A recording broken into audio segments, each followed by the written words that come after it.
Hello guys, mga lalabs. Good morning sa inyo. Magandang araw, good morning man o good evening. Kung anong araw ang ano sa inyo ngayon. And today is my birthday. May konting handa tayo. Napagsasaluhan ng aking pamilya.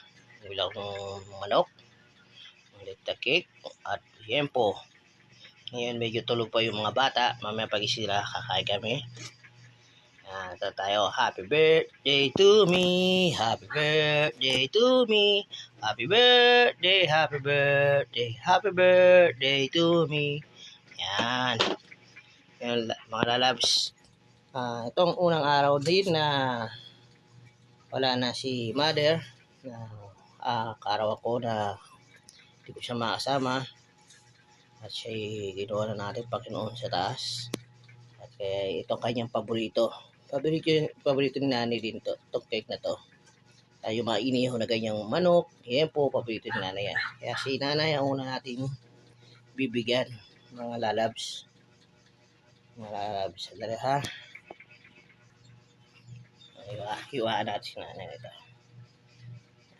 Hiwaan natin si nanay.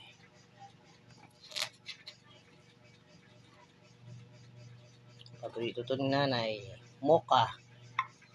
Yan. Tapos, bigyan din natin siya ng manok. Nay, pasensya na ha. Katahawa ko na yung manok. Hanapin natin yung puwet. Yun ang paborito ni nanay, yung parting puwet. Asa na kaya yung puwet na itong manok? Kasi kinamay ko na. Bali, nagugas naman ako ng kamay. Hindi ko makita yung puwet, nay. Ito yata. Asa yung paborito ng nanay ko ng puwet ng manok. Hanapin natin. Ito yata. Liig to. Hanapin natin yung paborito ng nanay. Ito. Ayan, yung puwet. Ayan o, ito. Puwet o. Oy. Paborito nga na yung puwet. Ayan, yung puwet ng manok. Ayan. Paborito nga na yan, yung puwet ng manok. Ayan, lagay natin dito. Ayan. Tapos yan po, lagyan natin si nanay. Ayan.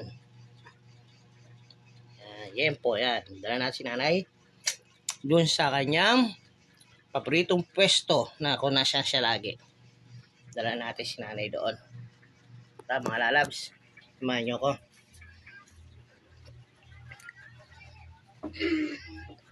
Tayo dito sa kabilang bahay nila nanay. Ito bahay ko. Nandito lang si nanay. Yung si nanay. Andito si nanay. Yung si nanay. Ayan si nanay. Nay, birthday ko ngayon. Ito yung paborito nyo. Yan nay, paborito ninyo. Alam kong itong araw na ngayon na wala kayo sa aking karawan. Ako nasa taas na kayo. Alam ko rin, lagi kayo nakagabay sa akin sa araw-araw. Araw-araw, sa oras-oras. Nandiyan kayo sa akin tabi.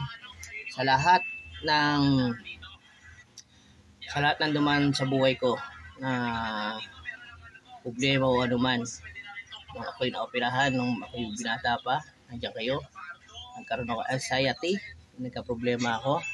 Halos ilang taon ko rin dinaanan. Nandiyan kayo sa tabi ko, kayo ang nag-guide sa akin. Kayo ang nag-inspirasyon ko makabalik ako sa normal. Dahil yung mga hirap na dinaanan nyo, ikinaya nyo, ako pa dapat aking dindaanan. Kaya maraming na salamat na sa inyo sa paggabay sa akin.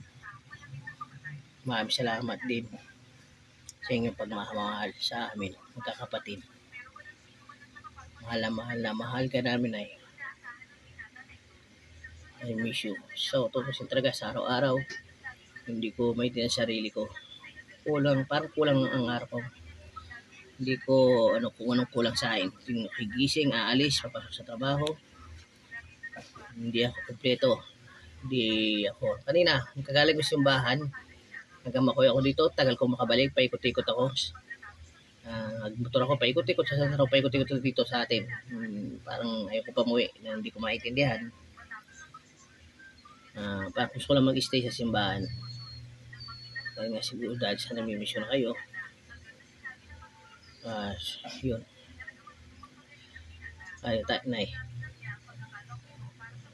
Maraming salamat. Bye-bye. I love you, I miss you, nanay. Alam ko, ginawa na kayo ng Panginoon sa taas.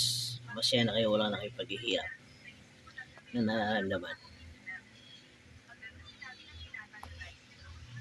Love you, nanay.